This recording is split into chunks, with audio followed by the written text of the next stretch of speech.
आदर्श संसदपटू लोकप्रिय खासदार सन्माननीय अमोलदादा कोल्हे साहेब।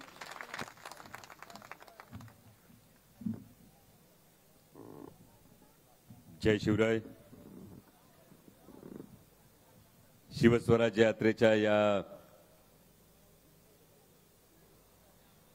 नेसरीच्या पावन भूमीतल्या सभेसाठी मंचावर उपस्थित असणारे निष्ठा, स्वाभिमान आणि लढवय्यपणा याचं महाराष्ट्रातलं मूर्तिमंत प्रतीक ठरलेले राष्ट्रवादी काँग्रेस शरदचंद्र पवार पक्षाचे प्रदेशाध्यक्ष नामदार जयंतरावजी पाटील साहेब, आदरणीय माजी आमदार संध्यादेवी कुपेकर, विद्यार्थीचे प्रदेशचे अध्यक्ष सुनीलजी गव्हाणे, जिल्ह्यातील ज्येष्ठ नेते व्ही पाटील साहेब, आर के पवार साहेब, रामराजे कुपेकर, माझे सहकारी मित्र रोहितजी पाटील, अमरजी चव्हाण, अश्विनीताई माने, बाजीरावजी खाडे, अनिलजी घाडगे, पद्मजाताई तिवले, शिवाजीराव सावंत, संतोषजी मेघाने, सुनीलजी देसाई, नितीनजी पाटील, संजयजी पाटील, विजयजी कदम, श्रीकांतजी पाटील, प्रशांतजी पाटील, दीपाताई पाटील, मनीषाताई तेली, मारुतीराव पाटील, बसवराजजी नंदगावी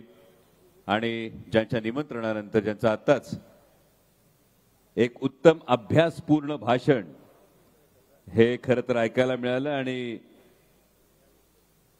मतदारसंघाचा इतका अभ्यास केलेलं भाषण ज्यांचं खरं तर विधानसभेत सुद्धा ऐकावंसं वाटेल अशा नंदाताई बाबुळकर, सर्व पत्रकार बांधव आपण सगळेजण, उशीर झाला याची पुरेपूर कल्पना आहे त्यामुळे फार वेळ घेणार नाही, पण विशेषतः या भूमीत आल्यानंतर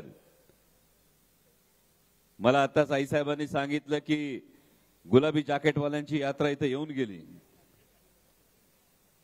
तुमच्या हसण्याहून महाराष्ट्रातच परिस्थिती तशी झाली आहे। गुलाबी जॅकेटाची यात्रा पुढे गेली का मागून गळती लागली, यात्रा पुढे गेली का मागून गळती लागली, यात्रा पुढे गेली का मागून गळती लागली।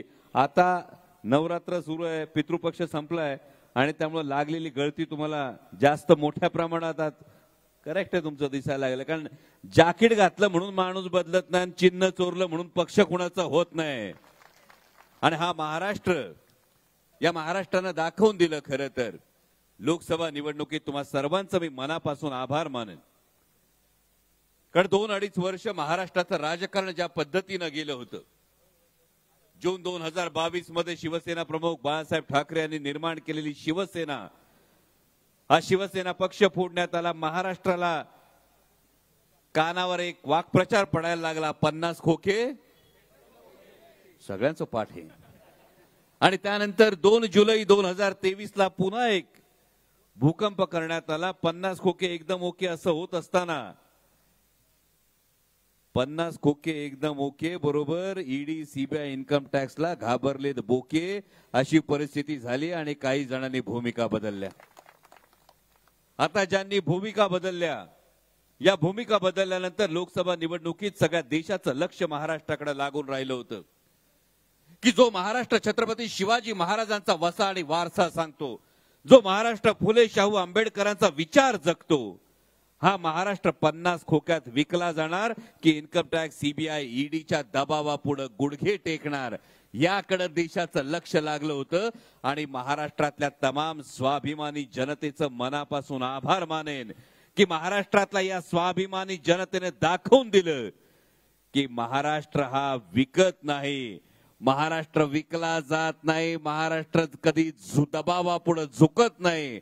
महाराष्ट्र जर स्वाभिमानानं पेटला तर दिल्लीच्या बापाच्यानं सुद्धा विजत नाही, हे महाराष्ट्रानं दाखवून दिलं। आणि विशेषतः लोकसभा निवडणुकीत 2019 ला असलेली 45,000 ची लीड तोडून तुम्ही वर व्ही पाटील साहेब 12,000ची लीड तुम्ही दिलीत आणि महाविकास आघाडीचा उमेदवार म्हणून आदरणीय शाहू छत्रपतींना संसदेत पाठवलं, याबद्दल तुमचं मनापासून आभार आहे, मनापासून ऋण आहे। कारण जेव्हा तुमच्या खासदारांना आम्ही संसदेत बघतो तेव्हा त्यांना सहकारी म्हणण्यापेक्षा त्यांच्या समोर आम्ही नतमस्तक होऊन त्यांना मानाचा मुजरा करतो आणि असा उमेदवार हा आपण निवडून पाठवला त्याबद्दल आधी तुमच्या सगळ्यांचं मनापासून आभार व्यक्त करतो. कारण दिल्ली म्हटलं की नेसरीचं एक वेगळं कनेक्शन आहे माझं दिल्लीशी, माहिती का? हा, मग नेसरीचं एक वेगळं कनेक्शन. आमचे मित्र आहेत, दिल्लीत पत्रकार आहेत, संदीप राजूळकर, आणि हा तुमचा पठ्ठ्या तिथं आमचा आवाज पोहोचवण्याचं काम करतोय. याचा तुम्हाला नेसरीकरांना सुद्धा अभिमान असला पाहिजे. जेव्हा जेव्हा महाराष्ट्रातला प्रश्न असेल, जेव्हा जेव्हा महाराष्ट्राच्या संदर्भातला प्रश्न असतो, तेव्हा तेव्हा तुमचा नेसरीचा ढाण्या वाघ हा तिथं दिल्लीत आमचा आधार असतो, आमचा आवाज पोहोचवण्याचं काम करतो. आणि म्हणून मग प्रश्न पडतो खरोखर या चंदगड विधानसभेमध्ये आल्यानंतर की या मातीमध्ये जो इतिहास नेसरीच्या खिंडीचा सांगितला जातो, हा इतिहास जेव्हा सांगितला गेला, जेव्हा बेहलोल खानाला सरसेनापती प्रतापराव गुजरांनी धर्मवाट दिली आणि त्यानंतर महाराजांसमोर उभा राहिल्यानंतर महाराजांनी सांगितलं बेहलोल खानास गर्दीस मिळवल्याखेरीज रायगडावर आम्हाला तोंड दाखवू नका. आणि जी मनात स्वाभिमानाची ठिणगी पेटली, अंगार पेटला, त्यानंतर 7 वीर दौडले होते. आणि मग कुसुमाग्रजांनी आता जे काव्य लिहिलं ते वेडात मराठे वीर दौडले 7, म्हणजे आगीचा लोळ होऊन जेव्हा प्रतापराव गुजर आणि त्यांच्या बरोबरचे 6 इतर वीर हे बेहलोल खानाच्या छावणीवर तुटून पडले होते, तो पराक्रम या नेसरीच्या खिंडीनं पाहिला होता, तो पराक्रम या मातीनं पाहिला होता. आणि याच मातीनं स्वामीनिष्ठा काय हे पाहिल्यानंतर, याच मातीनं स्वाभिमान म्हणजे काय ते पाहिल्यानंतर, याच मातीला 2 जुलै 2023 ला ही स्वामीनिष्ठा धुळीत मिळत असताना, याच मातीमध्ये स्वामी निष्ठेला मूठ माती देऊन जर भूमिका बदलल्याची परिस्थिती ही 2 जुलै नंतर इथल्या लोकप्रतिनिधींनी दाखवून दिली असेल, तर तुम्हा मतदारांची आता जबाबदारी आहे की जेव्हा जेव्हा कुसुमाग्रजांनी त्या कवितेत म्हटलंय, वेडात मराठे वीर दौडले 7, या गाण्यात कुसुमाग्रज म्हणतात की जेव्हा जेव्हा धुळीचे लोट उठतात तेव्हा तेव्हा ते मराठ्यांच्या टापांचे धुळीचे लोट आहेत, ते स्वाभिमानाचे धुळीचे लोट आहेत. जर नेसरीच्या मातीतल्या धुळीच्या लोटातून सुद्धा स्वाभिमान कळत असेल, तर मग ज्यांनी गद्दारी केली त्यांना जागा दाखवल्याशिवाय ही चंदगड विधानसभेची स्वाभिमानी जनता गप्प बसणार नाही याचा विश्वास. कारण खरं तर इथल्या लोकप्रतिनिधींना आता प्रश्न पडला असेल, जेव्हा आपण उल्लेख करतो सरसेनापती हे 7 जण जे विजेच्या लोळासारखे तुटून पडले, बेहलोल खानाच्या छावणीवर तुटून पडले, हे तुटून पडताना काय विचार असेल? बाकीच्या 6 जणांनी विचार केला असेल का? सरसेनापती प्रतापराव गुजरांच्या डोक्यात नेमका काय विचार चालू आहे?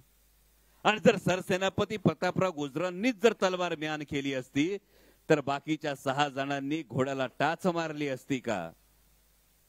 मुद्दाम चंदगड विधानसभेमध्ये हे सगळं बोलतोय याचं महत्वाचं कारण, परवा माझ्या पत्रकार बांधवांकडून मला कळलं की बारामतीमध्ये एका सेनापतींनी सांगितलं निवडणूक लढायची की नाही तेच माहित नाही. आता चंदगडचा मागचा लढवय्या घोड्याला टाच मारणार का तलवार म्यान करणार हाच प्रश्न पडला असेल. पण ही वेळ काय येते? ही वेळ येण्याचं महत्वाचं कारण असं आहे की महाराष्ट्रानं दाखवून दिलं.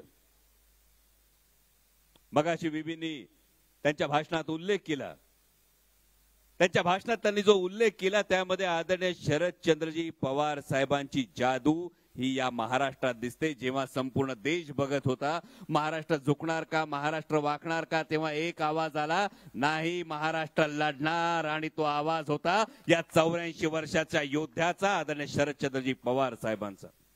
आज महाराष्ट्रभरात जेव्हा आम्ही फिरतोय, जवळपास 60-65 मतदार संघातून जाऊन आलोय आणि चंदगड विधानसभेतल्या स्वाभिमानी जनतेला खात्रीपूर्वक सांगू इच्छितो की या 60-65 विधानसभेतून एकच आवाज येतोय, तो म्हणजे तुतारी वाजणार म्हणजे वाजणार.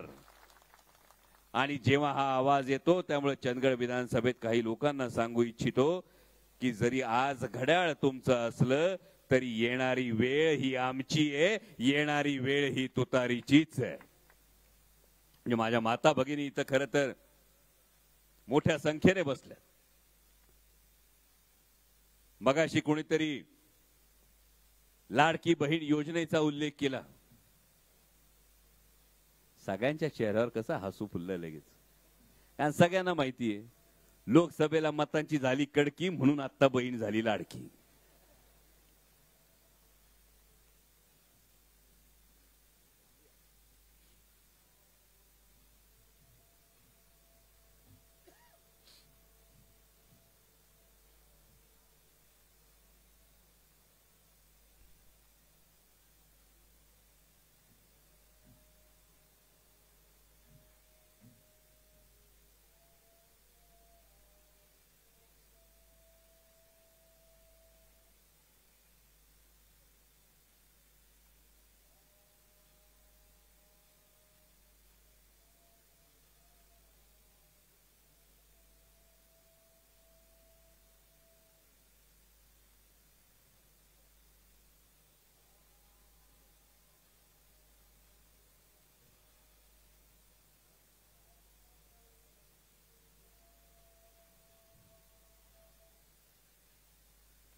म्हणजे परधर्माचा आदर करणं आणि स्वधर्माचा अभिमान बाळगणं हे छत्रपती शिवाजी महाराजांचं हिंदुत्व ते आपण अजूनही जपतोय. आणि हा खरं तर आपला डीएनए, हा खरं तर कोल्हापूर जिल्ह्याचा डीएनए, हा खरं तर महाराष्ट्राचा डीएनए. म्हणजे आमचे महबूब भाई आज नाहीयेत, नाही तर महबूब भाईचा एक शेर शिवस्वराज यात्रेत फार फेमस आहे. मेरी नींद को दिक्कत ना भजन से है ना अजान से है. मेरी नींद को दिक्कत ना भजन से है ना अजान से है. मेरे नींद को दिक्कत खुदकुशी करते हुए किसान और बेरोजगार नौजवान से है. आणि ही परिस्थिती मुद्दाम तुमच्या डोळ्यासमोर आणण्याची गरज आहे. आपण बोलत होतो लाडकी बहीण योजनेविषयी बोलत होतो, कारण माझ्या भगिनींना खरं तर ही चिंता आहे. 13चा डबा कितीने वाढला? हा किती? 700ने वाढला, 900ने वाढला. 900ने त्यालाचा डबा वाढलाय, खोबरं वाढलंय, 50 रुपयांनी वाढले. आता आमच्या लाडक्या बहिणीला दाजी दिवाळीला म्हणणार करंजा कर, बहीण म्हणणार सारण कसलं घालू आणि करंजा कशात तळू, बरोबर ना? पण ही परिस्थिती असताना मी महाराष्ट्रातल्या त्या बहिणींचं मनापासून आभार मानेल की आजच महाराष्ट्राचे मंत्री अब्दुल सत्तार यांच्या मतदारसंघामध्ये एक प्रसंग घडला. त्यांनी, मी आता सोशल मीडियावर पाहिलं, त्यांनी काही ठिकाणी साड्या वाटल्या. या साड्या वाटल्यानंतर महाराष्ट्रातल्या या स्वाभिमानी बहिणींनी या साड्यांचा ढीक केला आणि त्या साड्या पेटवून दिल्या. कारण महाराष्ट्रातली कुठलीही माता भगिनी ही इतर मार्गाने आलेल्या पैशाचा उपयोग करून जर काही भेट दिली तर तिचा स्वीकार करणार नाही. कारण या माता भगिनींना वसा आणि वारसा आहे तो राष्ट्रमाता जिजाऊ मासाहेबांच्या मातृत्वाचा, क्रांतीज्योती सावित्रीबाई फुलेंच्या कर्तृत्वाचा आणि पुण्यश्लोक अहिल्याबाई होळकरांच्या नेतृत्वाचा वसा आणि वारसा आहे. आणि लाडकी बहीण म्हणून जर कोणी सांगत असेल, मला माहित नाही गुलाबी यात्रा आल्यानंतर नेमकं इकडे काय झालं, पण परवा माननीय मुख्यमंत्री महोदयांचा एक व्हिडिओ बघितला. आमचे माननीय मुख्यमंत्री स्टेजवरून आमच्या लाडक्या बहिणींना विचारत होते, 1500 आले आले आले आले आले विचारत होते. कदाचित आमच्या लाडक्या बहिणी खालून मनातल्या मनात विचारत होत्या, 1500 खिशातून दिले, खिशातून दिले, खिशातून दिले. कारण बाळ जन्माला येतं तेव्हा जे वॅक्सिन दिलं जातं त्या वॅक्सिनवरच्या जीएसटी पासून माणूस तिरडीवर जाताना जेव्हा तिरडीवर टाकला जातो तेव्हा तिरडीवर झोपवत असतानाच्या अंथरलेल्या कापडापर्यंत आपण जीएसटी भरतो. त्यामुळे लाडक्या बहिणीला जेव्हा 1500 रुपये आमच्याच टॅक्सच्या पैशातून दिले जातात, आता मगाशी नंदाताईंनी सांगितलं एकीकडे खड्डा होतो आणि मग खड्डा भरला कसा जातो, तर मुद्रांक शुल्क आता स्टॅम्प पेपर 100 रुपयाचा स्टॅम्प पेपर गेला, 500 रुपयाचा स्टॅम्प पेपर आला. जेव्हा विचारलं 100 रुपयाचा स्टॅम्प पेपर रद्द का केला, तर सांगितलं 200 कोटीची भर पडेल. म्हणजे 1500 द्यायचे आणि काढायचे 200 कोटी तुमच्या खिशातून. द्यायचे 1500 खर्च करायचा 270 कोटी जाहिरातीवर, द्यायचे 1500 आणि 300 कोटी रुपये खर्च करायचे योजना दूत योजनेवर. आणि हे सगळं होत असताना एकीकडे तुम्हाला फक्त हे दाखवण्याचं गाजर दाखवण्याचं काम महायुतीचं सरकार करतंय. आणि हे महायुतीचं सरकार या पद्धतीनं पुढे जात असताना माझ्या लाडक्या बहिणीला खरं तर प्रश्न पडलाय, ते 1500 देत आहे ते ठीक आहे, पण दाजीच्या दुधाला भाव बी द्या, दाजीच्या सोयाबीनला भाव द्या, दाजीच्या ऊसाला भाव द्या. ही जी सगळी परिस्थिती ही जर बदलायची असेल तर या चंदगड विधानसभा मतदारसंघामध्ये परिवर्तन होणं ही काळाची गरज आहे. म्हणजे मगाशी नंदाताई बोलताना म्हणाल्या इथं हत्तींचा प्रॉब्लेम आहे, इथं गव्यांचा प्रॉब्लेम आहे. आमच्या शिरूर लोकसभा मतदारसंघामध्ये सुद्धा सातत्यानं बिबट्याचा प्रॉब्लेम आहे. म्हणजे मॅन अॅनिमल कॉन्फ्लिक्ट ज्याला आपण म्हणतो या पद्धतीने. पण केरळ सारखं छोटं राज्य जिथं हत्ती आणि मानव संघर्षाच्या वारंवार घटना घडतात, केरळ सारखं छोटस राज्य याला राज्य आपत्ती घोषित करतं आणि शेतकऱ्यांना मोठ्या प्रमाणावर दिलासा देतं. पण दुर्दैवानं महाराष्ट्राच्या राज्य सरकारकडे वारंवार ही मागणी करून सुद्धा महाराष्ट्र आपल्या शेतकऱ्यांच्या, महाराष्ट्रातलं महायुतीचं सरकार या शेतकऱ्यांसाठी ही राज्य आपत्ती घोषित करत नाही. चंदगड विधानसभेमध्ये माणूस आजारी पडला, हॉस्पिटलच्या सगळ्या सोयी आहेत चांगल्या, मोठं हॉस्पिटल उभं राहिलं ना, मग कंच्या विकासासाठी नक्की उडी झाली. सगळं कागदावर राहतंय. हे जे कागदावर हे जे स्वप्न जे कागदावर हे जर सत्यात उतरवायचं असेल तर चंदगड विधानसभेला सत्तेतला आमदार पाहिजे आणि महाराष्ट्रात महाविकास आघाडीचीच सत्ता येणार. ही काळ्या दगडावरची रेग आहे, त्या दृष्टीनं आपण परिवर्तनाच्या दिशेनं पावलं टाकाल अशी अपेक्षा व्यक्त करतो आणि आपली रजा घेतो. धन्यवाद. जय शिवराय.